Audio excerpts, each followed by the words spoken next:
The Last Word with Lawrence O'Donnell starts right now.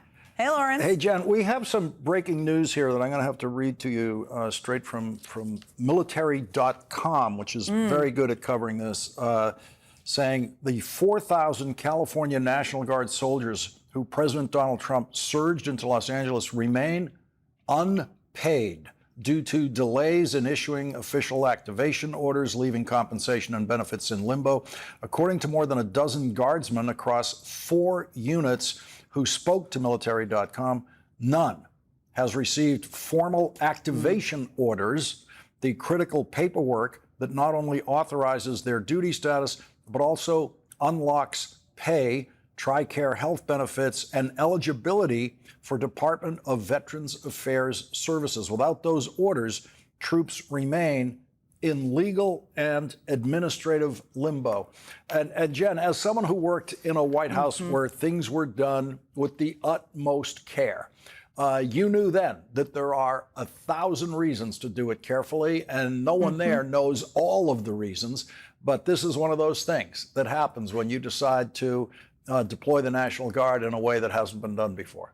When there's absolutely no planning. We spoke with a San Francisco Chronicle reporter last night, Lawrence, who reported on with photos the National Guardsmen sleeping on the floor because there was no preparation. There wasn't preparation done because the governor didn't ask for them to come. I mean, I was speaking with Congressman Jake Auchincloss about this earlier. I know you've had him on before. He's a Marine veteran himself, about how these men and women are being asked to do things. They're delivering on orders. They're being asked to do things they shouldn't be asked to do. Obviously not getting pay, obviously potentially violating the law.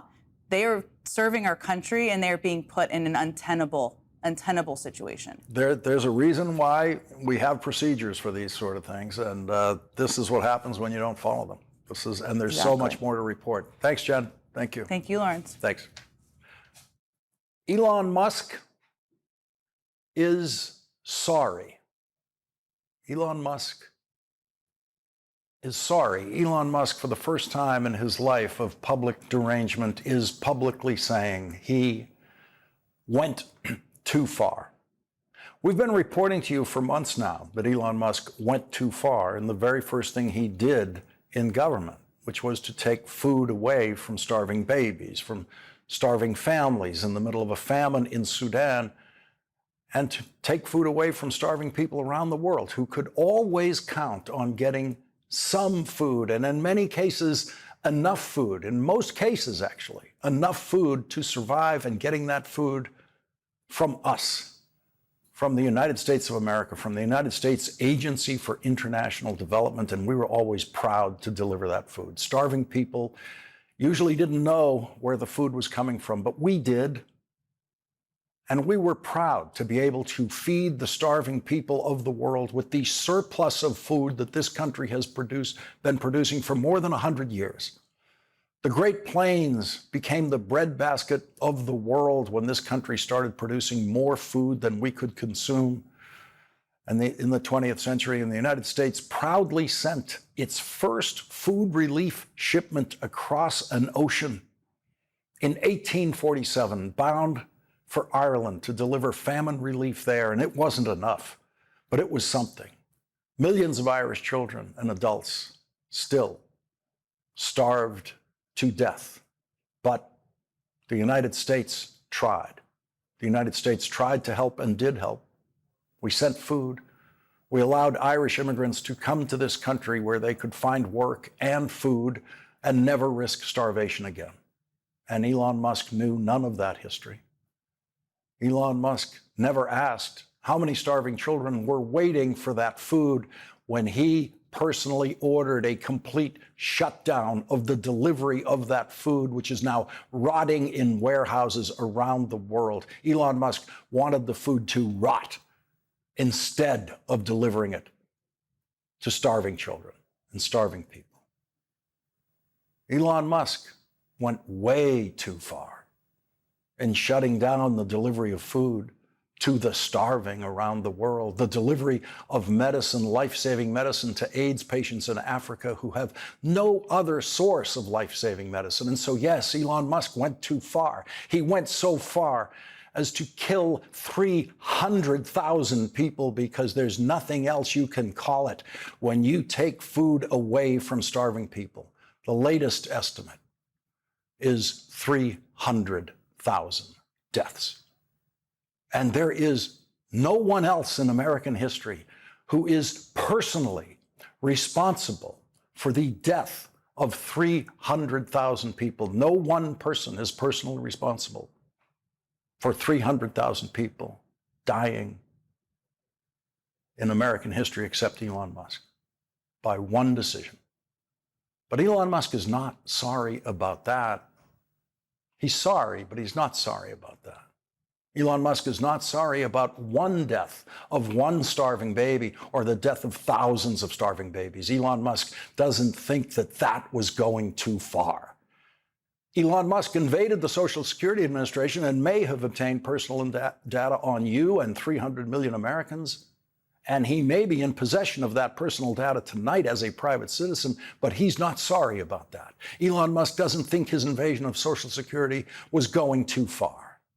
In the middle of the night last night, when everyone in America not working a night shift was in bed at 3:04 a.m., Elon Musk tweeted, "I regret some of my posts about President Donald Trump last week. They went too far.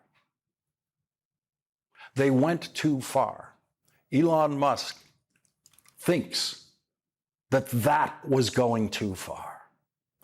When Bill Gates, the former richest person in the world, said that Elon Musk was the richest man in the world, killing the world's poorest children, Elon Musk did not tweet, "I regret killing the poorest children in the world. I went too far."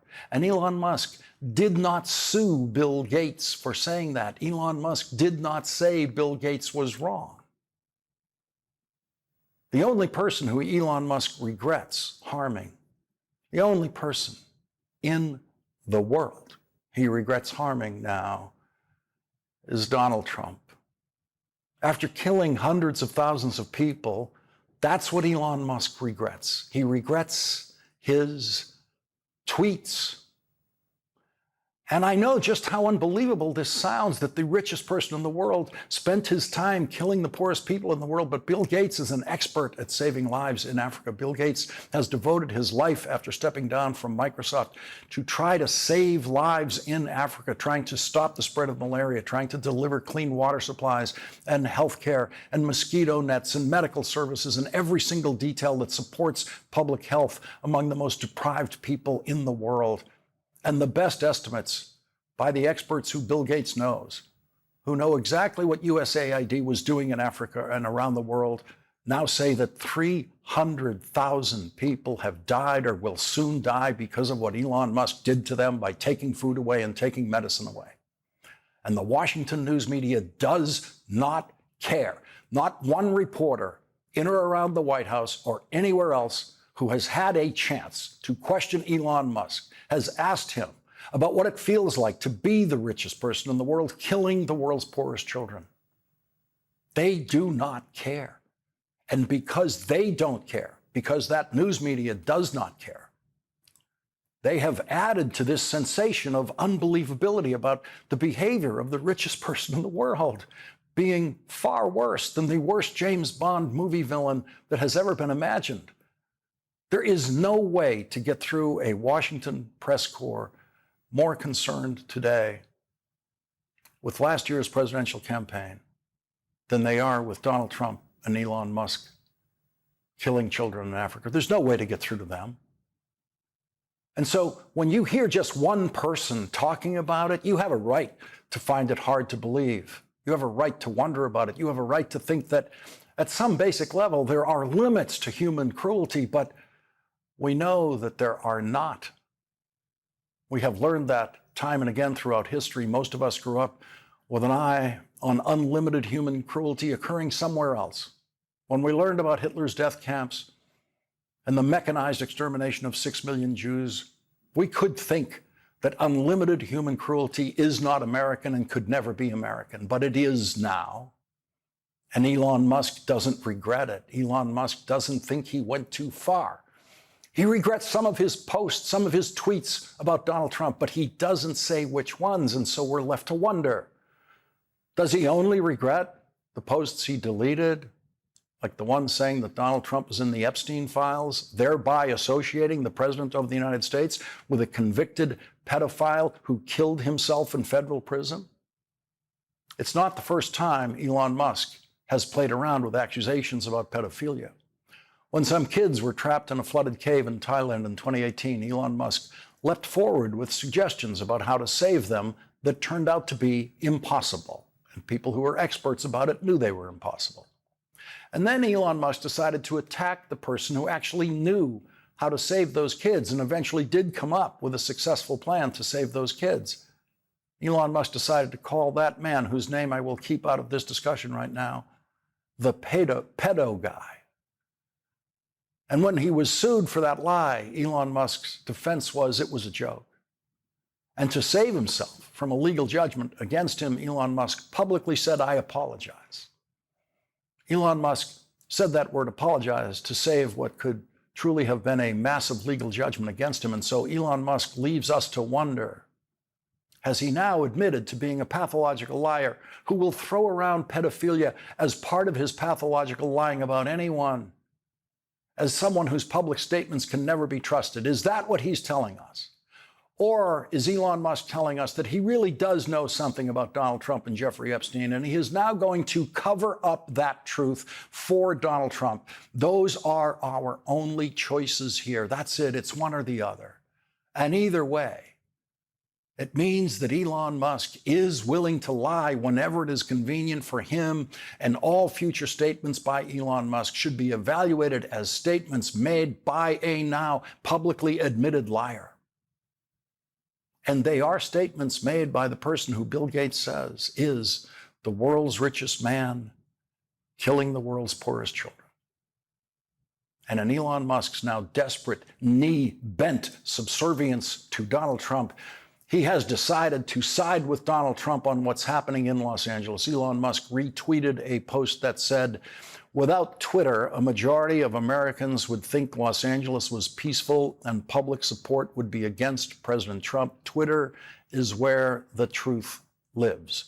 That is a lie. Los Angeles is peaceful. Los Angeles has been peaceful every single day since the TV cameras were turned on a driverless electric car that was set on fire by a small group of protesters in a downtown section of Los Angeles where no one goes on weekends. Los Angeles was completely peaceful that day except for that one little fire. And a fire is not a riot and does not disrupt a city. More than 99% of Los Angeles has been peaceful every single minute since protests began in Los Angeles on Friday. Rupert Murdoch's pathologically lying propaganda channel has a banner up there tonight saying that Los Angeles is in its 6th day of rioting. Los Angeles has not had one day of rioting, not 1 hour of rioting, not one moment of rioting. One burning car is not a riot. We've seen more than that after big championship games in Los Angeles and elsewhere around the country.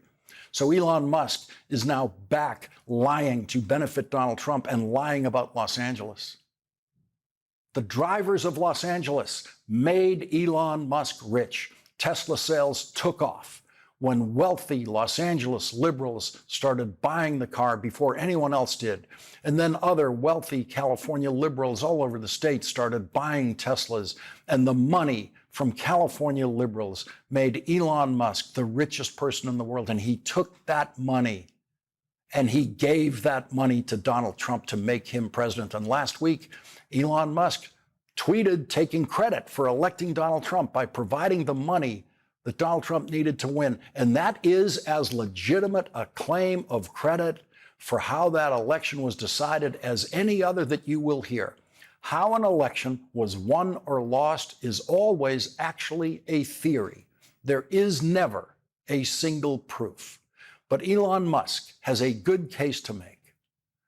And so what you're seeing in Los Angeles, the Trump attempted invasion of Los Angeles, was in effect paid for by Tesla money, paid for by Elon Musk, getting Donald Trump elected to be the first president of the United States to order Marines to deploy against the law in America. We haven't seen the Marines yet in Los Angeles because someone seems to know it's against the law for them to try to patrol the streets of Los Angeles in any way and in any capacity. It is also against the law for the federalized National Guard, which makes them federal troops, not state National Guard troops. It is against the law for those federalized troops to participate in arrests, and they are now admitting to doing that, not realizing apparently that it is against the law. The commander in charge, Major General Scott Sherman, told the Associated Press today that National Guard troops already have temporarily detained civilians in the Los Angeles protests over immigration raids, but they quickly turned them over to law enforcement. He said those temporary detentions were in the past few days, and there haven't been many recently. As things have calmed down in the city, the troops do not participate in the actual arrests or law enforcement activities, and instead immediately let go of the person once police get them under control or put them in handcuffs. That means the troops actually do participate in the arrests. If you detain a person for another law enforcement official, you have indeed participated in the arrest. That makes it very likely that all of those arrests in which a member of the National Guard put hands on a person will be thrown out of court. If those National Guard troops are activated by a governor, that changes their capacity to participate in law enforcement exercises within that state. It also, as we've learned tonight, gets them paid. But that's not what happened here. What you're seeing in Los Angeles is the failure of Donald Trump's mass deportation promise to his followers. We have not had mass deportations. We have not had mass arrests. We have had small-scale deportations and small-scale arrests for a president who promised to deport 15 million people. That's 4 million people a year that Donald Trump would have to deport in his presidency. Donald Trump would need to have deported at least 1 million people by now, and he's not close to being on schedule. Donald Trump has to deport hundreds of thousands of people. To be on schedule for deporting 15 million people, Donald Trump needs to deport 11,000 people a day, and he hasn't done that in a single day. Donald Trump is arresting dozens of people a day in this country, dozens. On Friday at a garment factory and a warehouse in Los Angeles, he got 46. That was his big day, 46. And now he sent the National Guard and the Marines to deal with just the reaction to him rounding up 46 people when he's supposed to be rounding up 11,000 a day. So Donald Trump's mass deportation campaign has failed completely, and he knows it. And so he has put on this reality TV show using troops to try to convince his uninformed followers who are being lied to by Fox that the Trump deportation scheme is underway. 46. He got 46 on Friday. He's supposed to get 10,000 every day, and he's failing to do it every single day. And that is why Stephen Miller and Donald Trump told ICE agents to just go out where it's easiest to find people, and that is where you find the hardest working people in America. The people who are picking our vegetables in California, they're now being threatened by ICE agents. The people who are making our garments in garment factories, these are hardworking people. None of them are gang members. None of them are putting together drug deals at their sewing machines. They're the people who Donald Trump is getting because the mass deportation promise was always a lie. And the idea that the country is filled with easily findable, deportable criminals was always a lie. And Donald Trump is not finding and deporting criminals. If Donald Trump could deport a single dangerous criminal, he would parade that person in front of all of us and tell us exactly what crimes that person committed. And he hasn't done that once, not with one person. This is Donald Trump's hatred at work. And no American politician has wider ranging hatreds than Donald Trump. And no American politician has ever had wider ranging hatreds than Donald Trump, because Donald Trump's hatreds include every single American who did not vote for him. And that means most Californians. Jim Newton, the former editor of Los Angeles Times, explains in Politico that what Donald Trump is doing is, quote, not just to be a bully, but to force a showdown of values, to bring California to heel, or at least to score points by trying. He authorized aggressive immigration raids in Los Angeles. Predictably, those neighborhoods where the raids occurred were shocked and frightened, and in many cases angry. Residents protested legally and peacefully at first. Then, with mounting fury, LAPD dispersed the crowd on Friday night. It was akin to a championship celebration that got out of hand. On Saturday morning, the same streets that had been tense the night before woke up to calm. Diners lined up at the Grand Central Market in downtown Los Angeles for breakfast. The March of Dimes held a rally across from City Hall. LAPD officers had a booth. One joined the line dancing. Children played cornhole and munched on crushed ice. That felt like life returning to normal, but Trump could not allow Los Angeles and California to right itself, because to allow California to persevere is to risk allowing its values to prevail. Instead, Trump railed at Newsom and Bass and directed the National Guard to deploy in the city. That gave protesters another reason to be angry, and by Sunday afternoon, a much larger demonstration erupted and then cascaded into the night with scattered acts of violence. Still not satisfied, Trump sent active duty Marines, and so this government-induced unrest continues. If the goal is to calm Los Angeles, the solution would be simple. Withdraw federal forces and let the LAPD and Sheriff's Department do their jobs. But that's not the goal. The unrest goes on because Trump needs it to. He's not just fighting for deportations, he's fighting for his values in a state that rejects them. Jim Newton also described the California values this way. In California, reverence for the coastline, redwoods, and interior forests was a bipartisan commitment, but as Republicans increasingly came to represent business over stewardship and corporations over consumers, Californians who identified with environmental concerns gravitated to the Democratic Party. By 2020, Trump and other Republicans were calling climate change a hoax, and California rejected them. Joe Biden beat Trump here by almost 30 points. Meanwhile, the state's demographics were changing. Once part of Mexico, California has always been closely connected to its southern neighbor, with whom it shares ties of culture, trade, and family. The percentage of the state whose residents are of Mexican or Latino origin has steadily grown since the 1950s, to the point that Latinos are now the state's largest ethnic group, having surpassed whites. And of course, when California was still Mexico, Spanish speakers were the only people of European origin in California. Jim Newton explains, although California is a powerful donor state to the federal government, taxpayers here pay about $80 billion a year more than the state receives in federal services. Trump withheld support for homeowners devastated by January wildfires, demanding that federal aid be contingent on the state adopting voter ID laws to curb fictional voter abuse that Trump believes cost him the state in his losing campaigns here. That was an attempt at bribery. It failed. Now comes force. Donald Trump's force will not work. California will defeat Trumpism in the streets of Los Angeles, just as California defeated Donald Trump on every California ballot where his name has appeared. In California, Donald Trump has gone too far. After this break, California Senator Adam Schiff will join us.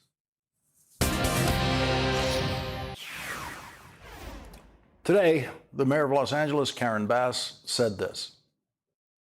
So we started off by hearing the administration wanted to go after violent felons, gang members, drug dealers. But when you raid Home Depots and workplaces, when you tear parents and children apart, and when you run armored caravans through our streets, you're not trying to keep anyone safe. You're trying to cause fear and panic. And when you start deploying federalized troops on the heels of these raids, it is a drastic and chaotic escalation and completely unnecessary. These aren't the criminals the administration is allegedly targeting. These are mothers and fathers, restaurant workers, seamstress, home care workers, everyday Angelenos trying to make a living. We've heard stories of unmarked federal vans parked near LAUSD school graduations, a U.S. citizen 9 months pregnant who was hospitalized after being detained by federal agents, and an apparel business in downtown LA raided, where many Korean and Latino workers work long hours to support their families.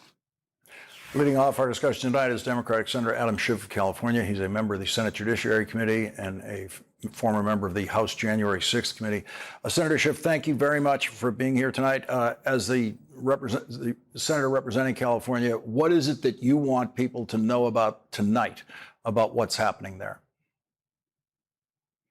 Well, I think it really all comes back to the original lie of the Trump campaign, his first campaign, right when he came down that golden escalator and tried to tell the American people that everyone coming to this country as an immigrant or a migrant was some kind of a murderer or a rapist or people who meant to do Americans harm. When the vast, vast majority of people coming here want to work, they want to try to provide for themselves and their family. And this is what they've done. In fact, immigrants are less likely to commit crimes than people that are born in America. But having told that lie to the American people, he then told another lie that he was going to focus on those violent criminals. And of course, not finding enough of those violent criminals to go after, he's now engaging in these indiscriminate raids. They're chasing farm workers through fields. They're showing up at schools. They're showing up outside of a Home Depot. They're just grabbing people at traffic stops. They say they're looking for one person, but they're grabbing anybody they can get. And yes, people are going to protest that. And yes, people are going to be angry and they're going to be fearful. And then, for Donald Trump to add fuel to the fire by federalizing the Guard over the objection of the governor, by calling in the Marines effectively, this is an arsonist trying to set fire to things. And with predictable results. But I think the mayor was right to impose a curfew to make sure that we maintain the calm. We've been making constant calls, all of us, to remain peaceful, not take the bait that Donald Trump is offering. But, I think things are improving in Los Angeles.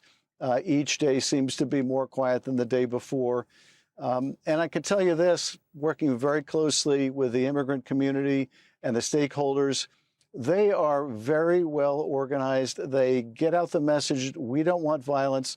The people using violence are people like, moth to a flame who just like to seize any opportunity for mayhem. And there are going to be people like that in any city. And those people should be arrested and prosecuted if they're using violence of any kind. But people need to protest and express themselves, as indeed we can expect this coming weekend over Trump's other abuse of the military to provide him a birthday party. The Attorney General today was asked by Garrett Haake about if you're so upset about Los Angeles, what about January 6th? And the Attorney General said, well, what's going on in Los Angeles is ongoing. First of all, it was just gibberish. She didn't answer the question at all, but she pretended that it's an ongoing thing when in fact it is not. There is nothing happening in Los Angeles day to day that requires a massive intervention. What would you want the Attorney General to know about January 6th that apparently she doesn't know? Well, January 6th, there were hundreds of police officers that were beaten and gouged and bear sprayed. And among the very first acts of this president on his first day in office was to give pardons to those violent criminals. So when we hear the president say that he backs law enforcement, when we hear the Attorney General say it, when we hear people like Kash Patel say it, it all comes across as a big fat lie, because the very first day in office, they did exactly the opposite. And this cannot be situational. You're either supportive of law enforcement or you're not.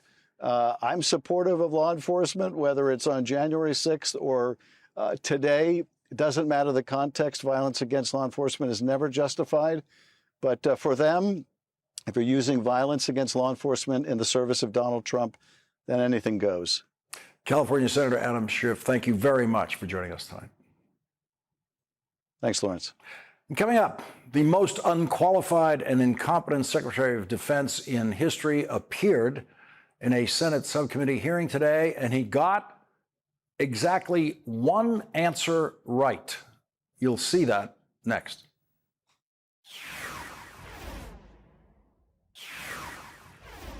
There is no dispute that Pete Hegseth is the most unqualified and incompetent Secretary of Defense in history, and he is the first Secretary of Defense in history who promised he would quit drinking if he got the job. As of tonight, no one has any idea if he is living by that promise. In a Senate subcommittee hearing today, chaired by Senator Mitch McConnell, Pete Hegseth actually got the first question right. And after that, even though he appeared to be completely sober, his words were pure gibberish. Number one, who's the aggressor and who's the victim in the conflict? Russia's the aggressor. Which side do you want to win? As we've said time and time again, this president is committed to peace in that conflict. Ultimately, peace serves our national interests, and we think the interest of both parties, even if that outcome will not be preferable to many in this room and many in our country. Simple question, which side do you want to win, is the question Pete Hegseth couldn't answer. The United States had an answer when Hitler was on the march in Europe. Before Hitler declared war on the United States, President Franklin Delano Roosevelt made it very clear that he wanted Hitler to lose, and he wanted France and England to win, and he wanted Poland to survive. And if you think that example that I'm using is strained in this case, it turned out to be exactly the example that Republican Senator Lindsey Graham used today when he compared the situation with Russia and Ukraine to the 1930s. Is Putin going to stop in Ukraine? I don't believe he is, sir. I think he'll What do you go think? until. What do you think, Secretary? Is he going to stop? Remains to be seen, Senator. Well, he says he's not. I mean, you know, this is the 30s all over. It doesn't remain to be seen. He tells everybody around what he wants to do. Joining us now is Democratic Congressman Jason Crow of Colorado. He's a member of the House Armed Services Committee, a former U.S. Army Ranger. Thank you very much for joining us tonight, Congressman Crow. What was your reaction to Pete Hegseth not knowing who he wants to win in Russia's war against Ukraine? Pete Hegseth is exactly the failed leader that we knew he would be from day one. The man cannot answer basic questions about the department and the men and women that he leads. The man's entire senior leadership team has essentially resigned in the last few weeks. His response to that is that they're disgruntled. He literally just hired these people weeks ago. He is disgruntling people at a record-breaking pace. But listen, he wasn't hired to run this department. He was hired by Donald Trump to play a Secretary of Defense on TV, and that's what we see happening this week. He's talking in sound bites. He's not answering questions. He's combative. This is exactly what Donald Trump hired him to do. Unfortunately, the DOD is rudderless and without a competent leader at the top. And we saw him contradicted by Donald Trump's new favorite general right beside him, who said, yeah, he thinks Putin would keep going. Right. That's because anybody who's actually paying attention to what's going on, that actually knows Vladimir Putin, which is a lot of people, actually. Vladimir Putin has been around for 30 years. We know a lot about Vladimir Putin. People that are paying attention to what's going on, that understand how he works, know his playbook really well. Vladimir Putin is not doing anything new, right? He is following the same playbook that he has followed for decades. He is playing Donald Trump and this administration for fools. He's waiting them out. He's pretending to engage, but he has no interest in engaging. There is nothing that Donald Trump and this administration have done in the last 6 months to put any pressure on Vladimir Putin to come to the negotiating table. Nothing. In fact, the opposite is their rhetoric has emboldened him, has made Putin think that he can continue to wait this out. There's been no additional pressure, and Vladimir Putin only responds to pressure. Congressman Jason Crow, thank you very much for joining us tonight. Thank you. Thank you. And coming up, Today, the in over his head Republican Speaker of the House made House Republicans vote once again on the biggest Medicaid cuts in history, Medicaid cuts that will hurt people around the country, especially in upstate New York, where hospitals could close in rural districts. That means Congresswoman Elise Stefanik's district, the place where she's hoping to launch her campaign for governor of the state of New York. That's next.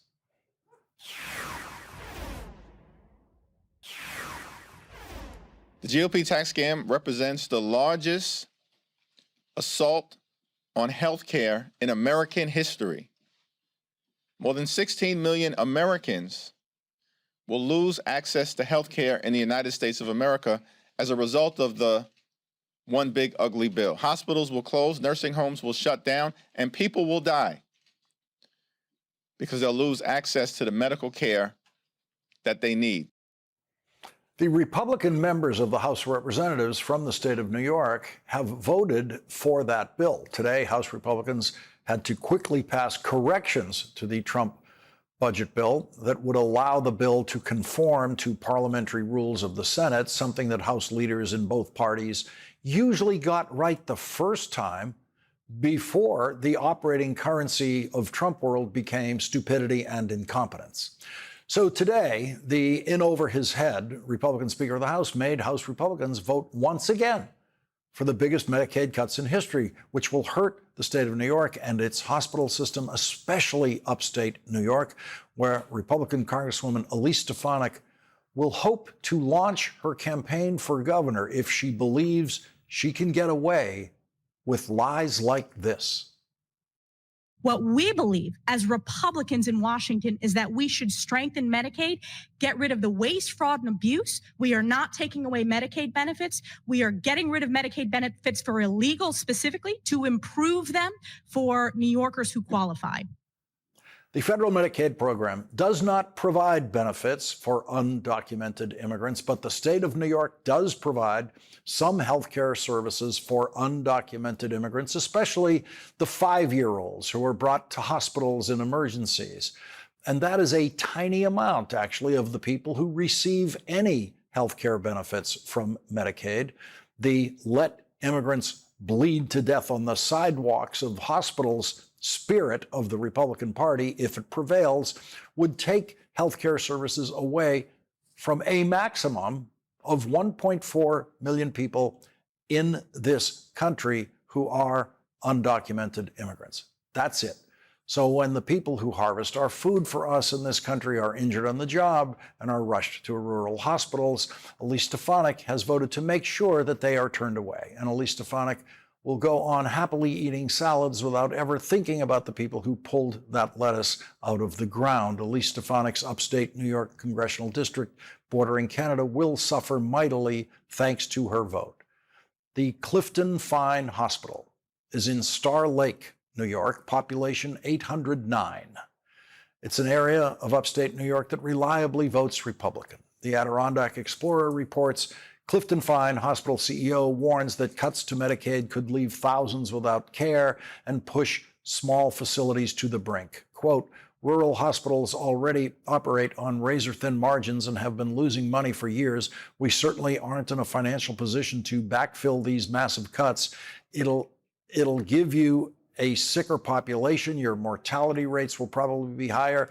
And I think you'll see a lot of little hospitals closing that just won't be able to afford to cover that self-pay.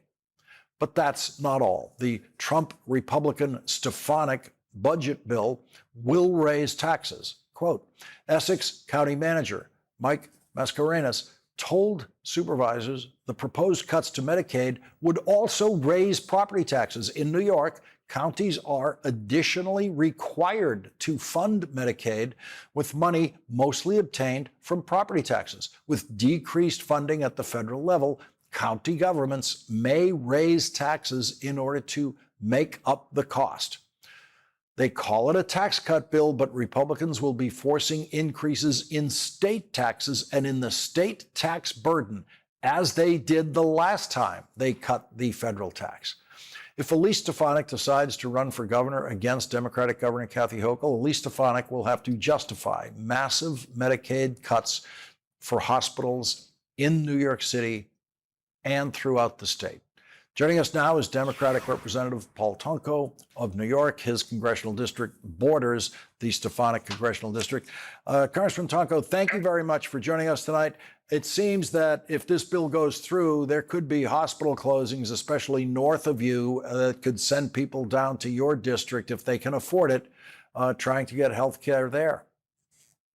Yeah, well, thank you, Lawrence. This budget is cruel. There's no mistaking it. The numbers are staggering, and the human impact is certainly dreadful. And, you know, many of our hospitals have been really functioning in a very marginal situation. And when you take $800 billion out of Medicaid, and when you cause $500 billion to be bled out of Medicare, you're destroying the two revenue streams that are most prominent for these hospitals. And so this monstrosity of a bill is a death sentence. It is going to cause our rural hospitals and our hospitals in general and the people they serve to be in a crisis situation. And you know, what's troublesome is my colleagues know, my Republican colleagues know that this is devastating for New York. They wrote the leadership of the Senate saying, fix it. Well, why would you vote for a bill that hurts your constituents and move forward with it? Look, a lot of this pain and suffering and anguish is going to be passed over to legislative bodies and governors across the country, and that will be the final execution of this death sentence. And so, you know, leading a state of New York, that's going to be a traumatic experience because we are also facing, you know, an opportunity here or a demand, a challenge to have states pay into the food assistance programs that they have never paid into before. We're asking them to pay more with EPA. There's talk of FEMA and passing over that responsibility with no pay or no dollars attached to it. So this is a dreadful time for state governments, and wanting to carry that forth in a way that follows the Trump agenda, this is just a devastating outcome. And we're going to continue to battle here to make this big, beautiful, that has turned big, ugly, a workable document, one that is satisfactorily responding to the needs of states. Congressman Paul Tonko, thank you very much for joining us. My pleasure. Thank you.